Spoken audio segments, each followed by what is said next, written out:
Hello friends, स्वागत है आप सभी का एग्जाम प्लेटफॉर्म में। तो आज हम लोग सीटेट जुलाई 2023 जिसमें हम लोग प्रीवियस ईयर 6 जनवरी 2022 आज हम लोग सीडीपी के टोटल 30 क्वेश्चन आज हम लोग इस वीडियो पे कवर करेंगे। तो सबसे पहले आप लोग एग्जाम प्लेटफॉर्म पे नए हैं तो आप लोग एग्जाम प्लेटफॉर्म को जल्दी से सब्सक्राइब कर लीजिए। साथ ही साथ बेल आइकन का बटन आप लोगों को दिख रहा होगा, उसे भी ज़रूर प्रेस करें ताकि हम कोई भी नए वीडियो बनाए तो आप तक उसका आसानी से सबसे पहले नोटिफिकेशन पहुँच सके। और सीटेट के नाम पे प्लेलिस्ट भी बना हुआ, तो आप लोग और सारे सेट प्रैक्टिस का वीडियो नहीं देखे तो आप लोग उसे भी जाकर देख सकते हैं। चलिए देखते हैं आज का फर्स्ट क्वेश्चन, बच्चों के विकास का क्रम। तो बच्चों के विकास का क्रम क्या होता है तो वो आपको बताना है। तो अमूर्त से मूर्त की तरफ, सामान्य से विशिष्ट की ओर, पैरों से सिर की ओर होता है। उसके बाद है हाथ पैर से केंद्र की ओर होता है। तो इनमें से बताना है कि जो है विकास का क्रम क्या होता है बच्चों में। तो ये आपका ऑप्शन नंबर 2 सामान्य से विशिष्ट की ओर यानी कि सरल से जटिल की ओर। तो ऑप्शन नंबर 2 आपका बिल्कुल राइट आंसर हो जाएगा। सामान्य से विशिष्ट की ओर बच्चों में विकास का क्रम होता है। उसके बाद आगे है आपका कथन, वह बच्चे जो उच्च आय वाले परिवार से है उन बच्चों से अपना दिन बहुत अलग बिताते हैं जो निम्न आय वाले परिवार से होते हैं। तो कथन में बोल रहे हैं कि वे बच्चे उच्च आय वाले परिवार से हैं, उन बच्चों की अपनी दिन बहुत अलग बिताते हैं जो निम्न आय वाले परिवार से है। उसके बाद तर्क कहता है बचपन की संकल्पना सार्वभौमिक नहीं तथा बचपन में बहुत विविधता है। यानी कि दोनों भी आपका जो है बिल्कुल सही है, मतलब कि कथन भी सही है और आपका तर्क भी सही है और तर्क आपका सही व्याख्या भी करता है। तो ऑप्शन नंबर 1 बिल्कुल राइट आंसर हो जाएगा। उसके बाद बढ़ते हम लोग अगले क्वेश्चन की तरफ। अगला क्वेश्चन है आपका, एक बच्चा पहले अपने हाथ से बॉल जैसी बड़ी चीज़ों का पकड़ना सीखता है, उसके बाद चिमटी पकड़ का इस्तेमाल करके एक मटर उठाना सीखता है। यह उदाहरण विकास के किस सिद्धांत को दर्शाता है? शीर्षगामी, समीप दूराभिमुख, उसके बाद सौम्य धारण, उसके बाद संरक्षण। तो आपका जो है समीप दूराभिमुख यानी कि समीप दूराभिमुख आपका बिल्कुल राइट आंसर हो जाएगा। तो इस तरह से आप लोग इंग्लिश में भी आप लोग देख सकते हैं कि क्या होता है, प्रोक्सिमोडिस्टल आपका हो जाएगा ये विकास का जो सिद्धांत होता है। तो इसमें क्या होता है कि बच्चा पहले अपने हाथ को बॉल जैसी बड़ी चीज़ों को पकड़ना सीखता है, उसके बाद चिमटी पकड़कर इस्तेमाल करके एक मटर को उठाना सीखता है। किसमें? समीप दूराभिमुख आपका राइट आंसर हो जाएगा। और इसमें जो बहुत सारे क्वेश्चन भी आते हैं, जैसे शीर्षगामी में होता है बच्चों का विकास जो सर से पैर की ओर होता है, और समीप दूराभिमुख वाला जो होता है विकास, इसमें जो है आपका पैर से सिर के तरफ विकास होता है। इसे भी आप लोग याद रखेंगे। उसके बाद अगला क्वेश्चन है आपका, कथन है बच्चे अपने समाज के बारे में जानकारी, कौशल, मूल्य और रीति रिवाज केवल अभिभावकों से ही सीखते हैं। देखिए क्या कहता है कथन, बच्चे अपने समाज के बारे में जानकारी, कौशल, मूल्य और रीतियाँ केवल अभिभावक से ही सीखते, केवल लगा हुआ है। उसके बाद है बच्चों का सामाजिकरण एक सरल व रैखिक प्रक्रिया है। देखिए कथन भी आपका गलत ही बोल रहा है कि जैसे बच्चे जानकारी, कौशल, मूल्य, रीतियों केवल जो अपने अभिभावक से ही सीखते, बिल्कुल ही गलत बात है। और बच्चे का सामाजिकरण एक सरल रैखिक प्रक्रिया, ये भी आपका गलत ही बात है। तो इस तरह से कथन भी गलत है और आपका जो है तर्क भी गलत है। तो यानी कि दोनों आपका क्या है, गलत है। ऑप्शन नंबर 4 बिल्कुल राइट आंसर है। उसके बाद अगला क्वेश्चन है आपका, किस अवस्था में बच्चे वस्तु स्थायित्व की समझ तो बना लेते हैं परंतु यह नहीं समझ पाते कि क्रियाएं परिवर्तनीय है और उनके निर्णय चीज़ों की मौजूदा दिखावट पर निर्भर करते हैं। तो इसमें बताना है आपको कि किस अवस्था में बच्चे वस्तु स्थायित्व की समझ तो बना लेते हैं परंतु यह नहीं समझ पाते हैं कि क्रियाएं परिवर्तनीय है और उन निर्णय चीज़ों की मौजूदा दिखावट पर निर्भर करते हैं। तो ये जो है पूर्व संक्रियात्मक मतलब कि हो जाएगा। स्टेज कौन सा होगा? पूर्व संक्रियात्मक। तो जैसे संवेदी होता है, उसके बाद पूर्व संक्रियात्मक होता है, उसके बाद मूर्त संक्रियात्मक होता है, उसके बाद औपचारिक होता है। तो इसमें जो है लगभग आपका 0 से 2 वर्ष तक के बच्चे होते हैं, उसके बाद 2 से 6 या 7 वर्ष के बच्चे जो होते हैं पूर्व संक्रियात्मक अवस्था के बच्चे होते हैं। उसके बाद आगे बढ़ते हैं हम लोग। अगला क्वेश्चन है, पूर्व संक्रियात्मक अवस्था के बच्चे के लिए शिक्षक को मतलब कि पूर्व जो संक्रियात्मक अवस्था के बच्चे होते हैं उनके लिए शिक्षकों को क्या करना चाहिए। ऑप्शन ए है मूर्त संसाधनों व बहुत सी दृश्य श्रव्य सामग्रियों का प्रयोग करना चाहिए। उसके बाद है अगला क्वेश्चन आपका, जटिल पदानुक्रमित संबंधों को दिखाते हुए चित्रों का प्रयोग करना चाहिए। अब देखिए 2 से 6 वर्ष के बच्चे हैं, उसमें क्या जटिल चित्रों का आप लोग प्रयोग कीजिएगा, बिल्कुल नहीं करना है। अमूर्त समस्याओं को कम करने के लिए कहना चाहिए। अब 2 से 6 वर्ष के बच्चे अमूर्त मतलब कि बिना देखे किसी भी चीज़ के बारे में सोचना समझना, ये उसके लिए बहुत ही हार्ड हो जाता है, ऐसा भी नहीं करना चाहिए। परिकल्पनाओं कल्पनात्मक सोच वाली समस्याओं को सुलझाने और मौका मुहैया कराना चाहिए। अब उतने छोटे बच्चे के जो पूरी संक्रियात्मक अवस्था के जो बच्चे होते हैं उसे इस तरह की समस्या को हल करने के लिए नहीं देना चाहिए। तो आपका ऑप्शन नंबर 1 मूर्त संक्रियात्मक वह बहुत सी दृश्य और श्रव्य सामग्री का प्रयोग करना चाहिए कि बच्चों को बताना चाहिए ये कुर्सी है, ये टेबल है, इस तरह से दिखा कर उसे जो है मतलब कि बच्चों में अधिगम करानी चाहिए। उसके बाद आगे है आपका, निम्नलिखित में से पाठ का सही उदाहरण क्या है। जो आपको बताना कि पाठ का जो है सही उदाहरण क्या है, सवालों के जवाब बताना, संकेत एवं इशारा। तो ये आपका जो है बिल्कुल राइट आंसर हो जाएगा, संकेत एवं उसे इशारा के द्वारा बताना। इसके फोल्डिंग इसे ही कहा जाता है, मतलब कि बच्चे जो कार्य कर रहे हैं उसके लिए हम लोगों को क्या दायित्व बनता है, उसे सहारा देना, हिंस देना, संकेत और इशारों के द्वारा उससे मतलब कि हल को करने में मदद करना, वही पार्ट यानी कि इसके फोल्डिंग कहलाता है। तो आपका राइट आंसर होगा संकेत एवं इशारा देना। उसके बाद आगे है आपका, लेव वागोत्स्की की मानना था। तो लेव वागोत्स्की का मानना था कि क्या मानना था उनका, वही आपको ऑप्शन के अनुसार बताना है। सीखना केवल ज्ञान का अवशोषण है, सीखना इनाम के प्रति एक नियंत्रित प्रतिक्रिया, बिल्कुल नहीं है।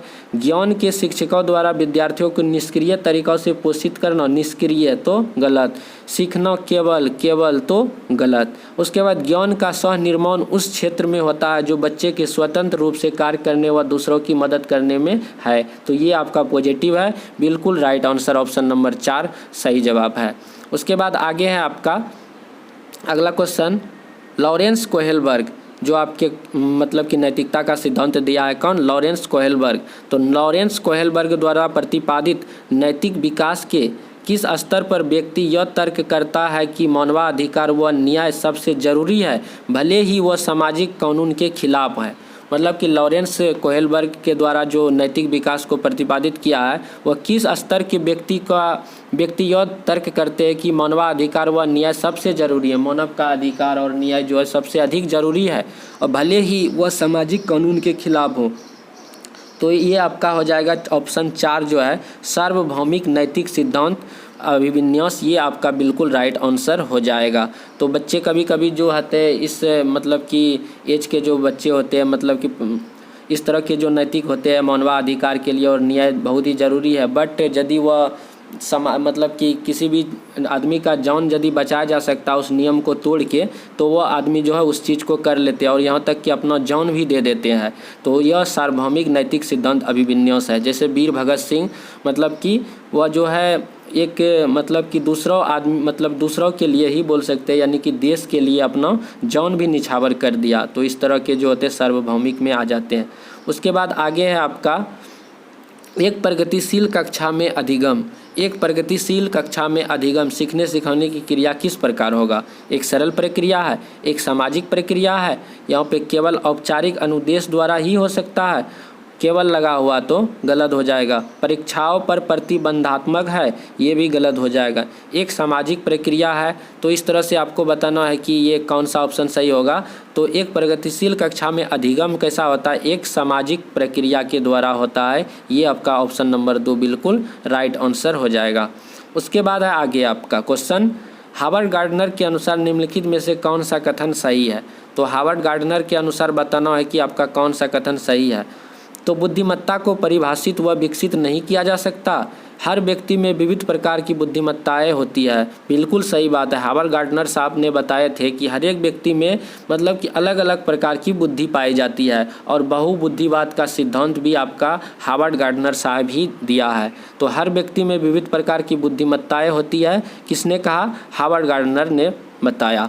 उसके बाद आगे है राष्ट्रीय शिक्षा नीति 2020 पूरे देश के लिए प्राथमिक स्तर पर किस भाषा को निर्देश के माध्यम से प्रस्तावित करती है? हिंदी, अंग्रेजी, संस्कृत, मातृभाषा या घर की भाषा। तो आपका जो है राष्ट्रीय शिक्षा नीति 2020 आपका जो है प्राथमिक स्तर पर भाषा को निर्देशित करने के लिए मातृभाषा यानी कि घर की भाषा में उसे शिक्षा देने के लिए कहा जाता है। विद्यालय हो या जो भी हो, मतलब कि सरकारी संस्थान में बच्चों को जो है आपको उसके जो है जो मातृभाषा है उसी भाषा में उसका अधिगम हो। उसके बाद है बैठने की व्यवस्था में लचीलापन, अधिगमकर्ताओं का समूह में कार्य करना किस कक्ष की विशेषता है? तो बैठने की व्यवस्था लचीलापन हो, अधिगमकर्ताओं का समूह में कार्य करने, यह जो है किस कक्ष की विशेषता है? व्यवहारवादी कक्ष, सामाजिक संरचनावादी कक्ष, शिक्षक केंद्रीय कक्ष, पाठ्य पुस्तक केंद्रीय कक्ष। तो पाठ्य पुस्तक तो होगा नहीं, शिक्षक केंद्रीय होगा ही नहीं, सामाजिक संरचनावादी कक्ष ये बिल्कुल राइट आंसर है। जो सामाजिक संरचनावादी कक्ष होती है उसमें बैठने की व्यवस्था लचीलापन होती है और अधिगमकर्ता जो होते हैं वह समूहों में अधिगम करते हैं। उसके बाद आगे है आपका किस प्रकार की शिक्षा शास्त्र एक शिक्षक को अपनी कक्षा में व्यक्तिगत विभिन्नताओं का ध्यान रखने में मदद करेगा?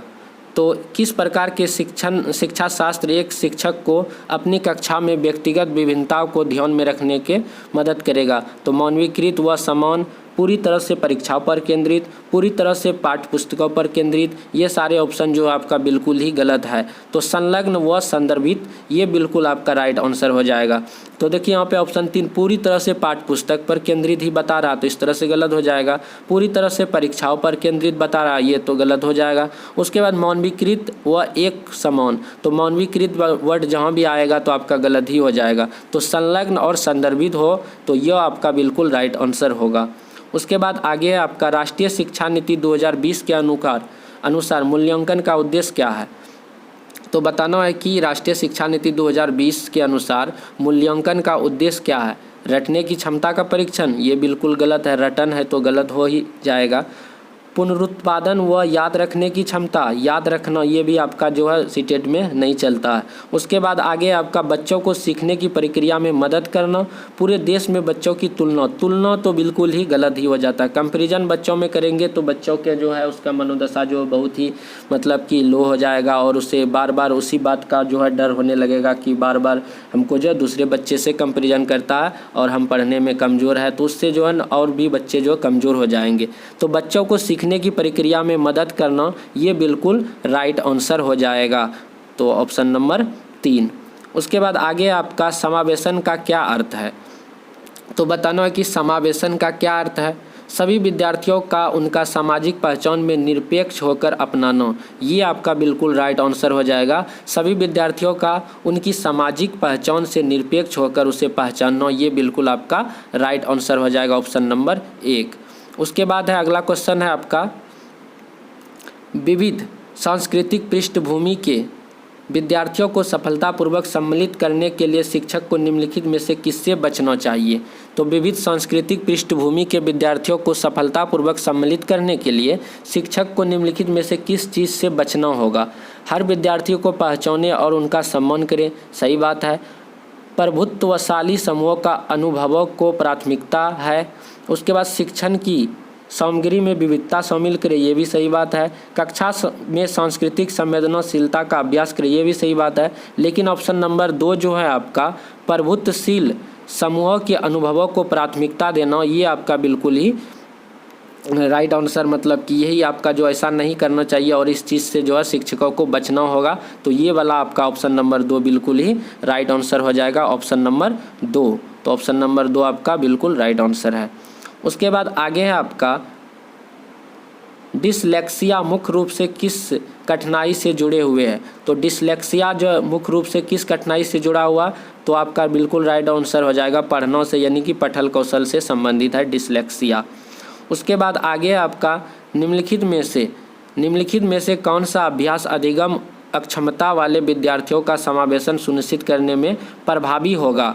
तो आपको बताना है कि निम्नलिखित में से कौन सा अभ्यास अधिगम अक्षमता वाले विद्यार्थियों का समावेशन सुनिश्चित करने में प्रभावी होगा। तो ऑप्शन 1 है अभिव्यक्ति के लिए केवल निश्चित विधा को अनुमति दे, केवल लिखा हुआ, इसलिए ये भी गलत हो जाएगा। विफलता का आरोपण क्षमता की कमी को मौने, बहुत लंबे और बारंबारता दत्त कार्य दे, सूचना प्राप्त करने के लिए कई विकल्प प्रदान करे। तो ये वाला ऑप्शन जो है आपको बिल्कुल ही राइट आंसर हो जाएगा। सूचना प्रदान करने के लिए कई विकल्प प्रदान करे, तो ये आपका बिल्कुल ही राइट आंसर हो जाएगा ऑप्शन नंबर 4। उसके बाद बढ़ते हैं हम लोग अगले क्वेश्चन की तरफ। अगला क्वेश्चन है प्रतिभावान विद्यार्थी होते हैं, यानी कि प्रतिभाशाली गॉड गिफ्टेड स्टूडेंट कौन होते हैं, वही आपको बताना है। जानकारी को जल्दी और सही तरीक़ों से अवशोषित करते हैं, तो बिल्कुल ही ये जो है प्रतिभाशाली बच्चे का ही उदाहरण है। तो प्रतिभाशाली जो भी बच्चे होते हैं वे क्या करते हैं, जल्दी से किसी भी चीज़ को मतलब कि समझ लेते हैं और वह उसे आत्मसात कर लेते हैं। ये आपका बिल्कुल ऑप्शन नंबर 1 बिल्कुल राइट आंसर हो जाएगा। उसके बाद अगला क्वेश्चन है आपका, एक शिक्षक को अपने विद्यार्थियों को किसी प्रश्न का उत्तर देने के लिए सहज अनुमान लगाने के लिए डैश करना चाहिए। एक शिक्षक को अपने विद्यार्थी को किसी प्रश्न का उत्तर देने के लिए सहज अनुमान लगाने के लिए डैश करना चाहिए, प्रोत्साहित। बिल्कुल सही बात है, उससे जो है क्या करना चाहिए, बच्चों को प्रोत्साहित करना चाहिए, ये बिल्कुल सही बात है। उसके बाद अगला क्वेश्चन है आपका, विद्यार्थियों को हाल ही में सीखे गए संप्रदायों पर विस्तारण में मदद करते समय निम्नलिखित में से किससे बचना चाहिए। तो विद्यार्थियों को हाल ही में सीखे गए संप्रदायों पर विस्तरण में मदद करते समय निम्नलिखित में से किससे बचना चाहिए।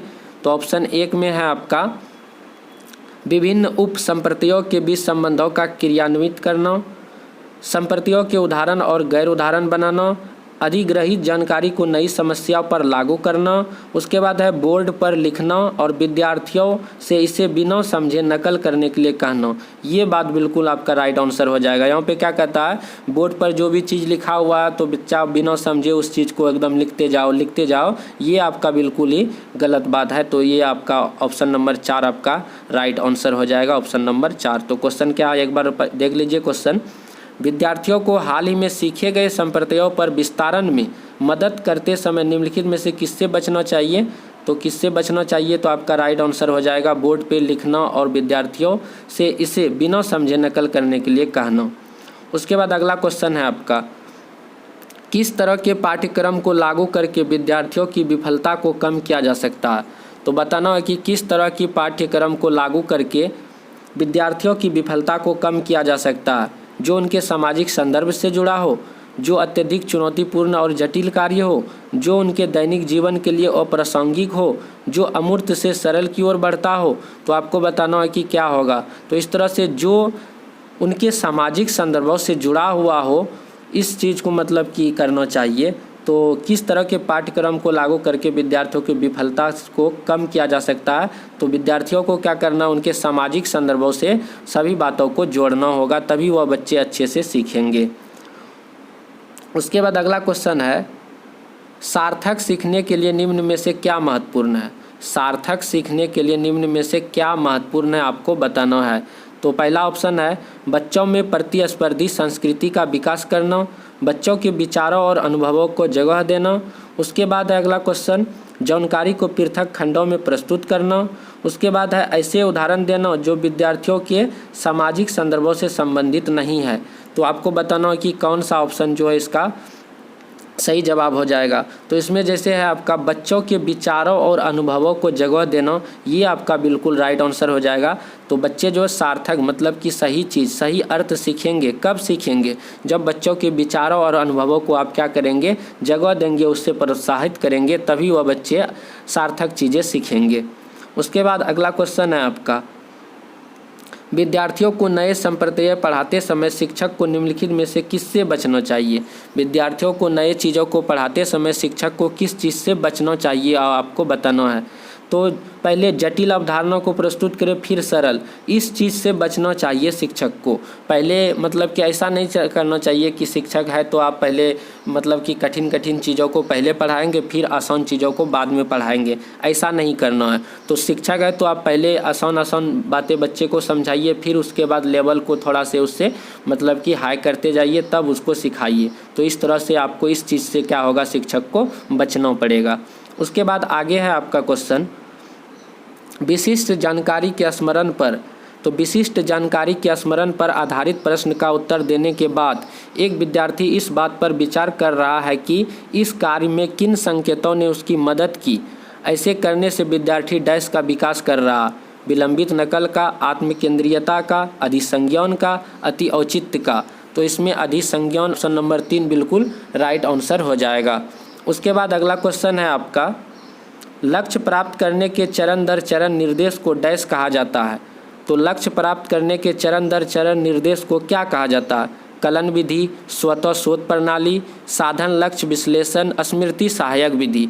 तो इसमें जो है कलन विधि आपका ऑप्शन नंबर 1 बिल्कुल ही राइट आंसर हो जाएगा, कलन विधि। उसके बाद है 28 नंबर क्वेश्चन है, विद्यार्थियों के बीच भ्रांतियों एवं उनके बारे में क्या बतलाती है? विद्यार्थियों के बीच भ्रांतियों और उनके बारे में क्या बतलाती है? अत्यंत गलत और तर्कहीन सोच की प्रक्रिया। उसके बाद है अगला, उच्च क्रम की भावनात्मक और बौद्धिक क्षमताएं। उसके बाद अवधारणाओं के बारे में भोली और सहज समझ। उसके बाद है गंभीर संज्ञानात्मक कमियों और तंत्रिका संबंधी विकार। तो ऑप्शन नंबर 3 में आप लोग देखेंगे कि अवधारणाओं के बारे में भोली और सहज समझ।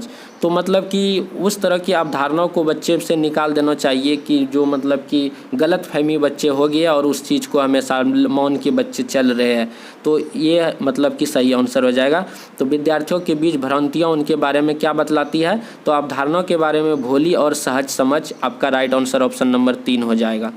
उसके बाद अगला क्वेश्चन है आपका, निम्नलिखित में से कौन सी स्थिति विद्यार्थियों में गर्व का कारण बन सकती है? तो निम्नलिखित में से कौन सी स्थिति जो है विद्यार्थियों में गर्व का कारण बन सकती है? जब असफलता का कारण स्वयं को माना जाता है, जब असफलता का कारण दूसरों को माना जाता, जब सफलता का कारण स्वयं को माना जाता। ये ऑप्शन बिल्कुल राइट आंसर है। जब कोई बच्चे सफल होता है तो जब वह बच्चे यह सोचे कि यह सफलता का राज जो है हम खुद है, हमने मेहनत करी तो जिसके कारण हम क्या हुए, सफल हुए, तब वो उसे जो है एक गर्व मतलब कि गर्व के टाइप का जो उसे महसूस होता है, राइट आंसर हो जाएगा। उसके बाद आगे है आपका, निम्नलिखित में से कौन सा कथन आंतरिक प्रेरणा का उदाहरण है? मुझे पढ़ाई करनी चाहिए क्योंकि यह संप्रदाय की समझ बनाने के लिए ज़रूरी है। उसके बाद मतलब कि यही ऑप्शन आपका बिल्कुल ही राइट आंसर हो जाएगा कि निम्नलिखित में से कौन सा कथन आंतरिक प्रेरणा का उदाहरण है। मतलब कि वो उस बच्चे को खुद लगना चाहिए कि मुझे पढ़ाई करना बहुत ही ज़रूरी है और संप्रदाय की समझ बनाने के लिए ज़रूरी है। तो ऑप्शन नंबर 1 बिल्कुल ही राइट आंसर हो जाएगा। तो इस तरह से हम लोग आज बहुत ही जल्दी में आज 30 क्वेश्चन को कवर किए। तो आप लोगों को वीडियो पसंद आया होगा तो आप लोग के वीडियो को फ्रेंडों को शेयर कीजिए और जल्दी से सब्सक्राइब भी कर लीजिए। तो मिलते हैं हम लोग अगले वीडियो में। जय हिंद, जय भारत।